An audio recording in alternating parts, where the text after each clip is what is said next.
ይህንን ካላወቅ ህይወትህ ይበላሻል። ሰላም ጤና ይስጥልኝ የቻናላችን ቤተሰቦች፣ ዛሬ እጅግ በጣም ወሳኝና ምናልባትም የዛሬዋን ቀን ጨምሮ የቀጣይ ህይወታችሁ አቅጣጫ ሙሉ በሙሉ ሊቀይር የሚችል ሚስጥር ይዤላችሁ መጥቻለሁ።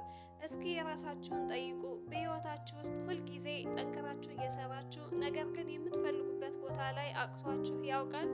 ወይ ደግሞ በሆነ ባልታወቀ ምክንያት ደስታችሁ እየራቃችሁ ውስጣችሁ በጭንቀትና በብቸኝነት ተሞልቶ ሲያውቃል? ብዙዎቻችን ህይወት የምትበላሸው በትላልቅ ውድቀቶች ወይ ደግሞ በትላልቅ አደጋዎች ብቻ ይመስለናል።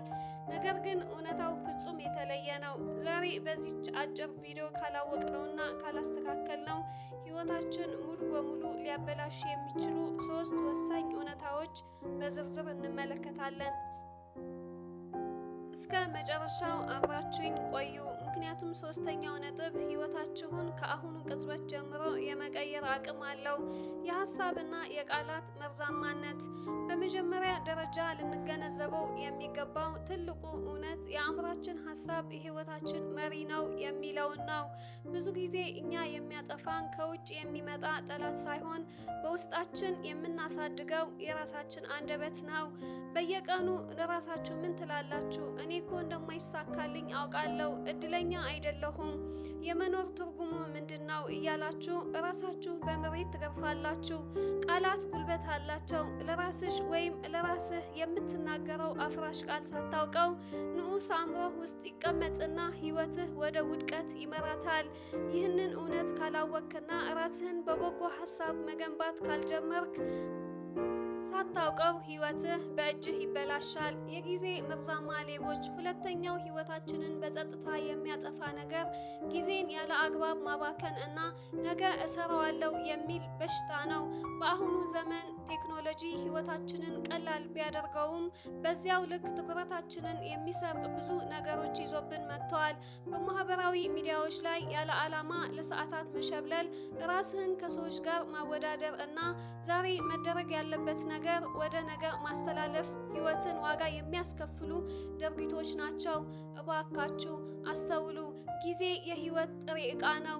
ጊዜህን በከንቱ ካጠፋኸው ህይወትህን እያጠፋህ ነው። ዛሬ የምትዘራው ዘር ነገ የምታጭደውን ፍሬ ይወሰናል።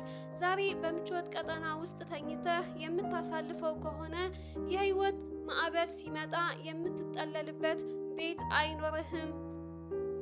ይህንን ሚስጥር ካልተረዳህ ከዓመታት በኋላ ወደ ኋላ ዞረህ ስታይ የምታገኘው ብቸኛው ነገር ቁጭት ብቻ ይሆናል። ሰዎችን የማስደሰት አባዜ። አሁን ደግሞ ወደ 3ኛው እና እጅግ አደገኛው ነጥብ እንሂድ። ይህ ነጥብ የብዙ ሰዎች ህይወት ገደል የከተተ እሱም ሰዎችን ለማስደሰት ስትል ራስህን ማጣት ነው። ሁሉንም ሰው ማስደሰት አትችልም። ይህ ሊታወቅ የሚገባ ትልቅ የህይወት ህግ ነው።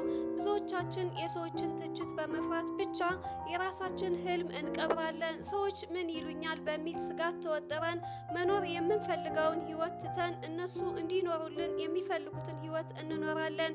ማወቅ ያለብህ ነገር ቢኖር አንተ የራስህ ህይወት ባለቤት ነህ። ውሳኔህ ስህተት ቢሆን እንኳን ከስህተት ተምረህ ታድጋለህ። ነገር ግን የሰዎችን ፍላጎት ለማሟላት ስትል ሁልጊዜ እሺ የምትል ከሆነ ያንተ እሺ ለሌሎች ስኬት፣ ለራስህ ግን የውድቀት ማረጋገጫ ይሆናል። አይሆንም ወይም ደግሞ ኖ ማለት መልመድ አለብህ። የውስጥ ሰላምህን የሚያናውጥን ማንኛውም ነገር ለማስወገድ ፈቃደኛ መሆን አለብህ። የተከበራችሁ የቻናላችን ቤተሰቦች፣ ህይወት የከበረች ስጦታ ናት። እሷን በጥሩ መንገድ መምራትም ሆነ ማበላሸት ምርጫው ሙሉ በሙሉ በእጃችን ነው። አእምሯችሁ በአዎንታዊ ሀሳብ ሙሉ፣ ጊዜያችሁ በስርዓት ተጠቀሙ። ለራሳችሁ ቅድሚያ መስጠትን እወቁ። ቪዲዮው ጠቃሚ ሆኖ ካገኛችሁት ላይክ ማድረጋችሁ እንዳትረሱ፣ እንዲሁም ለሌሎች ሼር አድርጉት። ለቻናላችን አዲስ ከሆናችሁ ሰብስክራይብ በማድረግ ቤተሰብ ይሁኑ። ሰላም ለእናንተ ይሁን።